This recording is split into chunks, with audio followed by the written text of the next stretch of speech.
a real pleasure for me to address this important convening on a subject which has been a growing concern around the world, our global inequality crisis.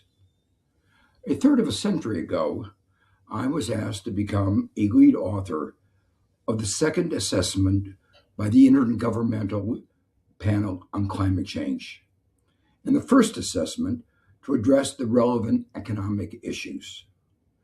My experience was exhilarating. A group of academics working hard to understand a complex subject of enormous importance to the world in which research had just begun. Our report, published in 1995, 30 years ago, had, I believe, enormous influence in helping guide public responses, a view shared by the Nobel Peace Prize Committee, which awarded the IPCC, together with Al Gore, the 2007 Nobel Peace Prize. I'm as proud of the role that I played in that prize as I am in the prize that I received for my theoretical work in economics. Today, we face multiple interlinking crises, including the climate and inequality crises. President Ramaphosa, as chair of the G20, recognized this and asked me to chair a commission to study its various dimensions and report back to the G20. Inequality had become a central problem, not just in one or two countries, but globally, in countries that were seemingly quite different, though the magnitude did differ significantly.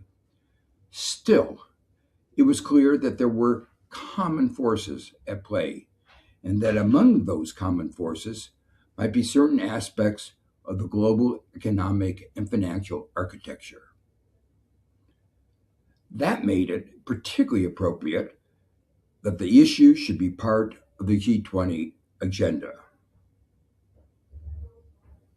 This is a subject that Martin Guzman will turn to in some remarks after mine, taking up some of the ideas that were explored in the Jubilee Commission that Martin and I chaired, looking in particularly to one aspect of global inequality, the debt crisis facing the debt and development crisis facing developing countries today. While highlighting alarming trends, discussing the multiple dimensions and common drivers, and the multifaceted consequences of today's inequality, our commission concluded that what was needed was an international panel, like the IPCC, that would address these issues on an ongoing basis. The reception to our report exceeded our greatest hopes. It included more than 600 news items published in 75 countries and extensive coverage in major international outlets. Not surprisingly, given some of the glaring statistics that our report uncovered. For instance, the richest 1% captured 41% of the new wealth since the year 2000, since the beginning of this century, while the bottom 50% of humanity has increased its wealth by just 1%. And that means that the richest 1% saw their average wealth rise by 1.3 million US dollars, while the bottom 50% saw their wealth rise by just $585. Moreover, the world seems to be moving to an inherited plutocracy. 70 trillion, let me say trillion dollars of wealth is expected to be handed down to heirs over the coming 10 years. Data such as this keeps trickling in.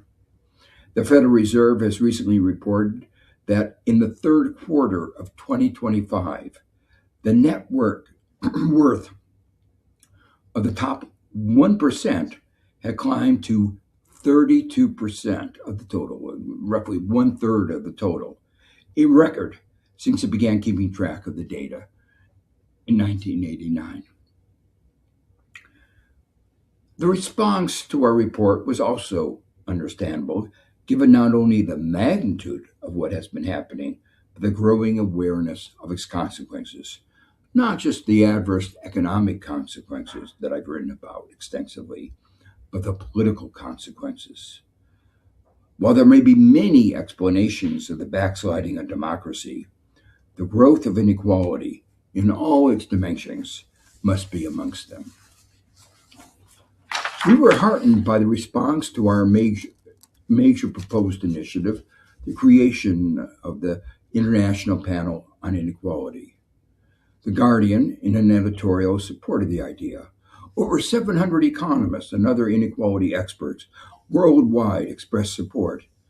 Some of the leading research institutions offered to lend support to the work of the IPI, including the Southern Center for Inequality Studies, the London School of Economics, and the World Inequality Lab at the Paris School of Economics.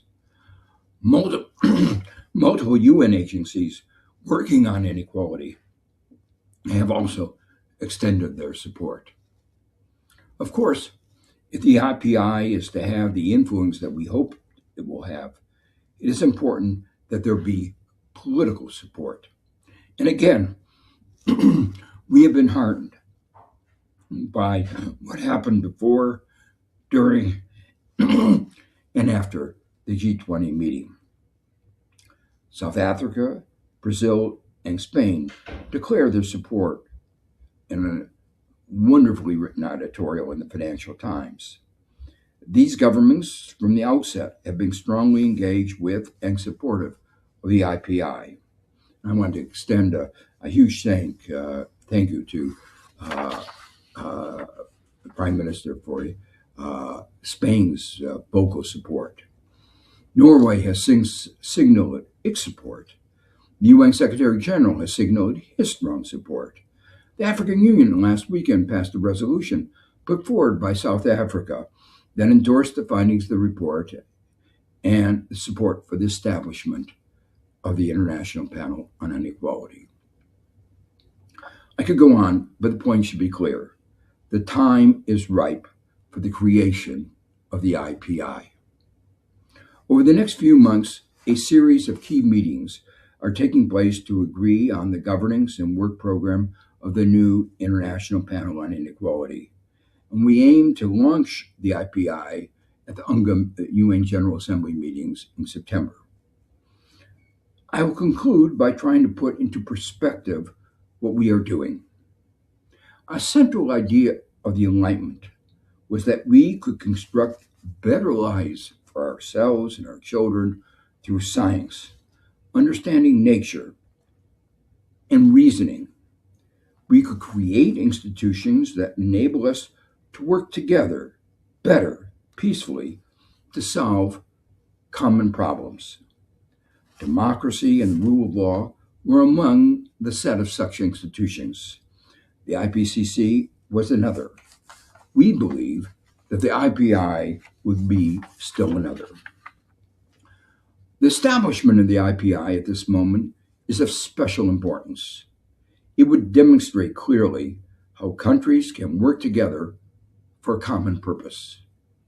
It would highlight the value of multilateralism at a time when it's being attacked like never before in my lifetime.